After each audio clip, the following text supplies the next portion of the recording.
I feel like God or the universe, like you'll ask him or the universe, whatever, for something, or maybe many things, and in some ways you'll receive it, or but it won't be like wrapped up in a nice like neat and a nice neat bow that and you see it in that way, it's like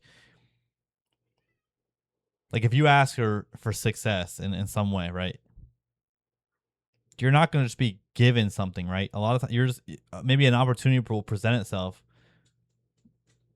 and it's up to you to accept that opportunity, right? A lot of times you reject the opportunity. A lot of times, God puts his hand out, the universe puts their hand out, and it's all you have to do is grab it, but you don't even see it's there, or the that it like putting its hand out feels threatening, where you're like, oh shit, this is happening, and instead of accepting that and shaking the hand, and accepting the opportunity and the blessing, whatever it is, you reject it, and a lot of time that has to do with your traumas and your things of maybe feeling like the whole issue of like feeling like you're not good enough, you're not worthy enough, like why would it be me, and all of that, self-deprecating thought, and like or a lot of the fear of like, oh, what if it turns out wrong, and like I'm a piece of shit, and like you know it's kind of similar to the idea of, I see this whole thing where people get upset with addicts, like, or let's just say homeless addicts specifically, where you're like offering them help. I've seen so many of these YouTube videos, especially like maybe Soft White Underbelly. That guy's a total piece of shit, by the way. But before I even knew he was a piece of shit, and I really would enjoy those videos. But he has this person that comes on a lot named Rebecca, and he's tried to help Rebecca time and time again. But Rebecca just always ends up back in addiction or back on the streets. It doesn't matter how many credit cards he gets her, how many phones he gets her, how many opportunities that he presents to her, because she'll always self destruct. And but it's not her fault. Well, it's a weird thing. It's like you only know what you know. And so for her, the comfort, what we see as like, how could you live in these conditions? How could you be given the silver spoon and you decide to chew on fucking dirt? Like how can you be given this opportunity, and you would rather rot? But it's like, whether you understand it or not, and I can understand it because in my own way, in my own fucked up way, it happens to me, which is like sometimes people's comfort isn't like a nice blanket in a closed room with snacks and Netflix. Sometimes that's not people's comfort. Sometimes people's comfort and all they know is just suffering. It's just really terrible times, because what what is comfort? Comfort is really more so like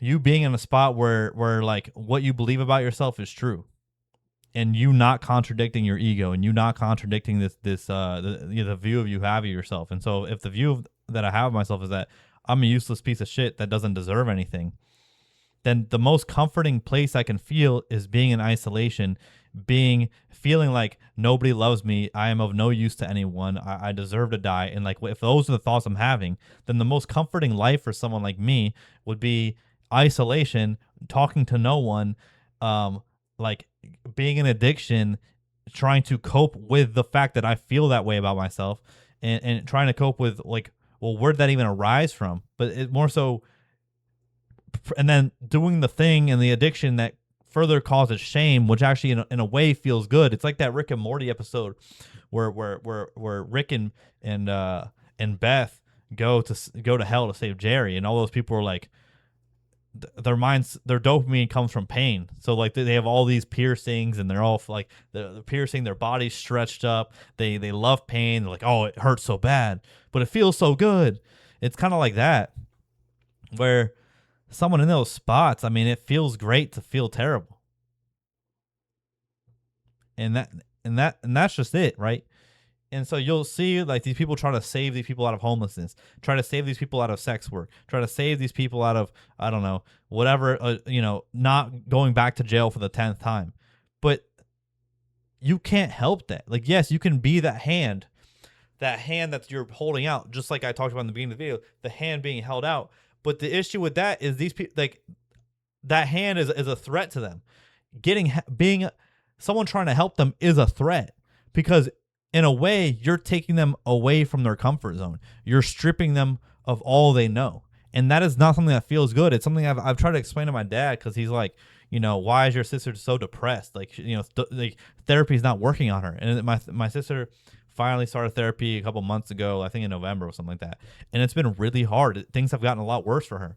But I have to explain to him that, like, therapy is not something you go to and it's like kumbaya. You don't go to therapy and you're like, wow, I'm saved. I feel great now. Like, no, therapy is a lot of fucking hard work, and it's a lot of like, and a lot of times things get a lot worse. Like, and I feel like anyone can imagine, if you go and you reopen these traumas that you've placed in a box and you've compartmentalized yourself from, and you reopen this shit to finally face it, and you got to look back at the beast from the past, or you have to look back and save this young version from yourself from under the rubble. Save this young version from yourself that feels terrible and feels like a piece of shit because they were told all these things as a kid, and they were beaten in all sorts of ways. Like, and you got to look at that kid and not judge them in the same way that everyone else judged them, and you got to go save them and turn around. Like, it's gonna suck. Like, it's gonna suck so horribly at first. I mean, that's gonna bring up a lot of shit. I mean, the road to heaven feels like hell, right? But also, it's like everything has to fall apart before you can build anew. A lot of times in therapy and a lot of these things, it's like when you're starting to rip yourself apart and deprogram and unlearn all of these bad habits that you've built up, because a lot of times they talk about, children learn things the fastest because they're not calcified, and as you adult you become calcified with all these societal expectations, with all of these maladaptive behaviors, with all of these internalized thoughts and self and identities that you've taken from what people have said about you, and you're so calcified. And to decalcify and to strip yourself of all of that and to become nothing again, it's really fucking terrifying. I mean, and you feel like you don't want to be alive, right? But it's about going through that trough before you can rebuild yourself back from nothing to be something better than you ever, because it's on your own terms now. You're rebuilding on your own terms. But first, you have to destroy yourself on your own terms, right? And so that happens. But when you go, I hate these fucking channels. They go and they kind of like pander, and they like, virtue signal. Like, look at us helping this homeless person. Look at us helping this addict. And then and the second the addict goes back into addiction, the second the homeless person denies and rejects their help and goes back to being in their spot, they get so mad at them. And it's like, well, you're a piece of shit. You never understood these people to begin with. You don't want to help them. You don't actually want to help them. You just want to help them to feel good about yourself, to be like, oh, I just took this person out of this situation. But you're not. If you wanted to help them, you would understand the psyche that comes with it. You don't get mad at an addict for going back into addiction, right? I know this is hard to say because, a lot of times if you have a family member with addiction, the best option to do to no longer what's the word when you like help them out, when you're furthering their addiction, enabling to, a lot of times to not enable them, you have to disconnect from them. You have to let them figure it out on their own. And I get that. That's fair, right? And I'm also speaking to these people on YouTube, these people online that like try to help these people, and the minute the person rejects them, they like curse them out. And they hate them so much. It's like, dude, you don't understand. Like if I'm a homeless person, in what way do you think I would trust a single person ever to help me? And especially, why would I think that they don't have ulterior motives? Like, why do you think I would be so trusting? It's a lot to get through. How about you just become their friend first? Just become their friend. That's it. Sometimes people just want to have friends, And I'm making it sound simpler than it is, but this all goes back to the main point, which is when you ask God and you ask the universe for something, and they place it in front of you, and they hold their hand out in front of you, and everything you ask for is right there, and you reject it because either you can't see it or you see it clearly and it scares the fuck out of you. You see it because, let's say, all you wanted is this big opportunity. You wanted to be the best at something, or you wanted to get a new job. You wanted to make more money. You wanted to find new love.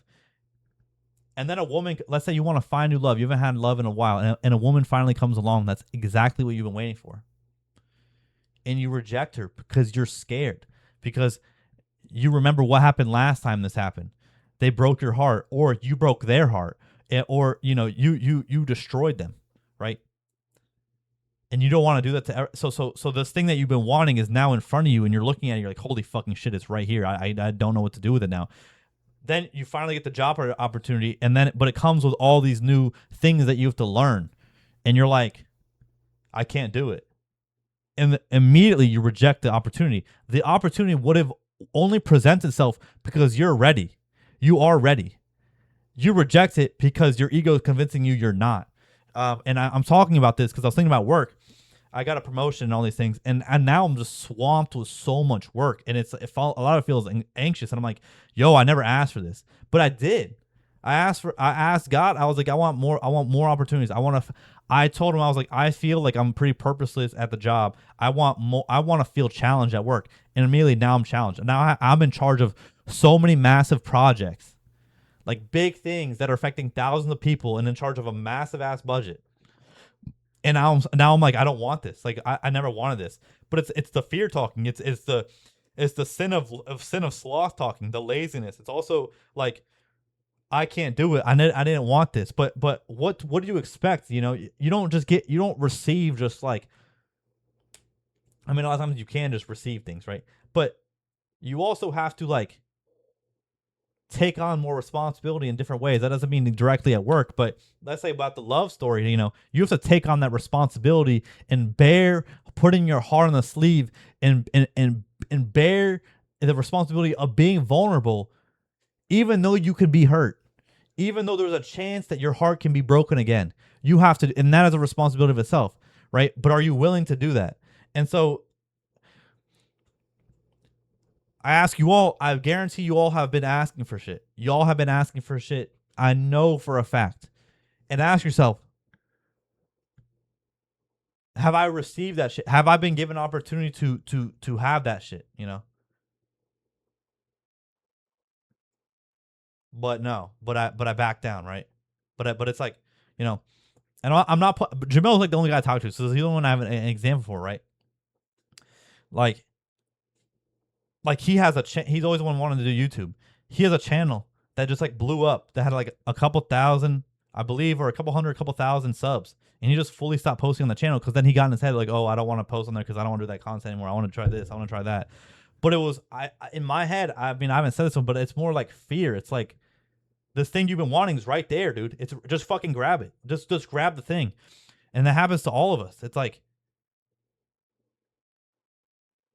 we want something, and then we manifest it. It is given to us. The hand is being held out, and we reject it because we're so scared. Because a lot of times the things that we want are going to take us places we've never been to. And when we go to places we've never been to, we're anxious because we've never been there. And rather than accepting the journey of life and going into the unknown and enjoying that journey, we get scared and we stay complicit. I mean, look at America, bro. I can't speak anywhere else. Look at America. What the fuck do we do here? We are the most like complacent society. Like the majority of people here, they're what do they call us? They call us like a goods economy, like a treat economy. Whereas no matter how bad shit is, at least we have our Reese's peanut butter cups. At least we have our Wawa. At least we have Chick-fil-A. At least we have our Netflix. At least we have our consumer goods, our TikTok shop. At least we have this cool new kitchen gadget we just got. At least we have a new gym membership that we can try and not go to, right? And a lot of times in the job place, there's very limited upwards mobility in the job place, especially if you live in a smaller town where everyone's being bottlenecked into the same jobs. I mean, I live in a college town where 80% of the city works at the college. So you can imagine how bottlenecked it is. That you have so many people applying for one job. It's being bottlenecked.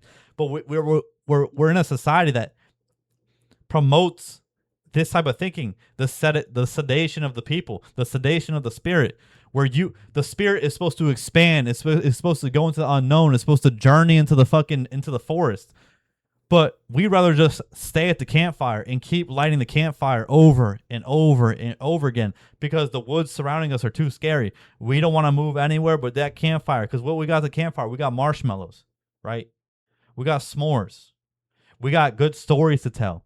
You know, I forgot what song this is, but there was a, maybe it's by Mavi, Mavi, but he's talking about how like I'm pretty sure it's by him, where you know, where he's made it and he tries to go back to the hood to help to get the people out of there. He's like, so many people have the potential to get out of there and move on, but this is all they know. I go back and they talk about the same old stories with the same old. He's talking about the same old stories with the same old bitches. He talks. You go back to your hometown and it's the same people talking about the same things, and it's about. And if you go back to your old friends, you talking and reliving the exact same stories over and over. It's like Good Will Hunting, where the Will fucking what Ben Affleck's character tells Will, like, I'll kill you if you're still here, bro. You have the winning ticket to get the fuck out of here.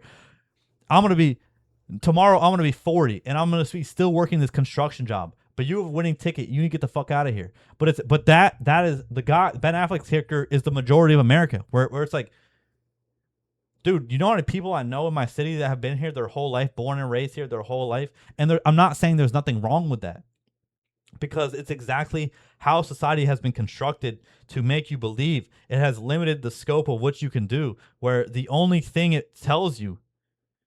In every avenue is limiting you because it's telling you need stuff, you need this job, you need these things, you need these products. Oh, for women, you need to feel like the whole makeup industry is targeting women on an insecurity that they're too ugly to just be natural. That the whole makeup industry is based off the grounds of women's insecurity. That they market to, that they are making, they are what's the word, manufacturing the insecurity as well as giving the solution to it. For men it's male pattern baldness, for men it's male loneliness, for men it's you're like about gym shit, it's about fucking dude wipes, it's about all this fucking shit, right? It's And so what I'm saying is, like, there's nothing wrong with staying in the same spot because that's what society has convinced you to. But the spirit wants to explore. The spirit has places to go. That's why we look down upon people that are in their spirit. The train hoppers, bro. These dudes that they don't have any belongings. They don't have a house, nothing. But they're going on a train. They're going on an adventure. They're exploring the world. It is dangerous, of course. But they're going across the country. They're going here. They're going here. You have backpackers that are just exploring. And yeah, you could say they're privileged to do so. But no, I don't think so. I think anyone can just get up and go somewhere. You could just get up and you may have nothing. You may be homeless for a couple of years. And I'm talking about obviously if you have a family, that's different. I'm not saying leave your fucking family. Like hold. I don't have to explain every. But for the most part, you get what I'm saying. I don't need to explain every little fucking nuance and situation with this. But what I'm saying is, what the spirit wants to do and what the society tells the flesh to do are in complete opposites. The spirit wants to accept the offerings that you have asked for and understands what you have manifested by your desire and by your wants. The ego wants to protect you at all costs, and it will deny and reject those offerings. It is the same thing. It is the same thing as when WandaVision was talking to Captain America, I believe, about Ultron and about Tony Stark, and she said,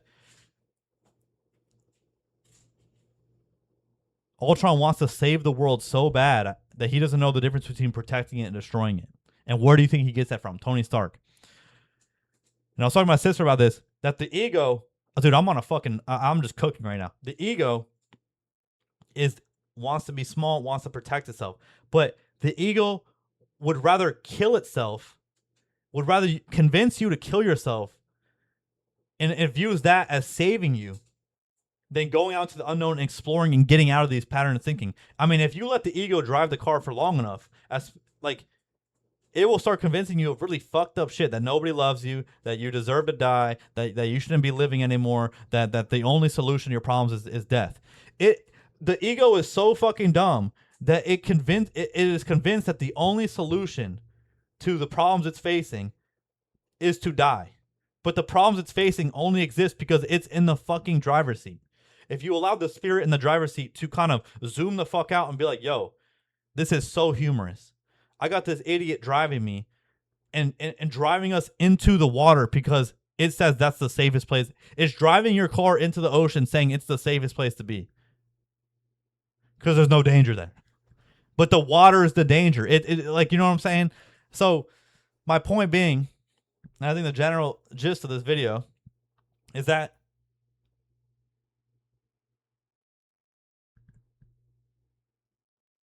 third eye open. See the gifts that are being presented to you.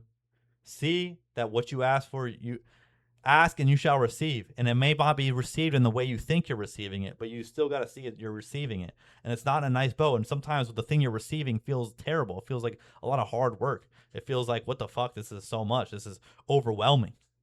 But that's what you asked for and you received it. Right? And you got to accept that. And if you don't accept it, then you'll just be back to asking for things again.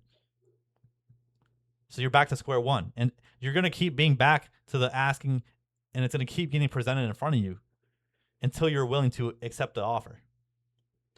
And so you can't force people to accept the offer. You can't force people to do anything. It's up to them to ground themselves in the spirit and figure the shit out, right? You can't force no one to do anything. So in the end, bro, get the fucking ego out of the driver's seat, bro. The ego, you got to get your house in order. Spirit, ego, body, bro.